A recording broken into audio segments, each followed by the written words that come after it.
seorang profesional, tukang profesional, bengkel ahli itu dilihat dari alat-alatnya proper enggak, terus alat-alatnya itu bagus enggak. Kalau kalian masih ngupas kabel pakai korek gas seperti itu, nah itu kalian udah terlihat bengkel yang jadul, enggak update gitu loh.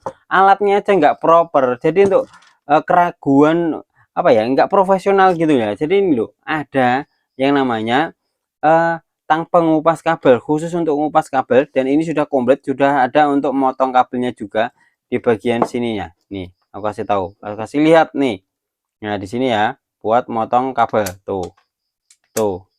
Dan enak banget kayak gini loh. Mau ngupas di bagian sini.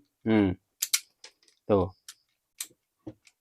Enak banget ini. Mau ngupas dengan tangan itu juga bisa ya. Alat ini sudah proper, sudah komplit ya.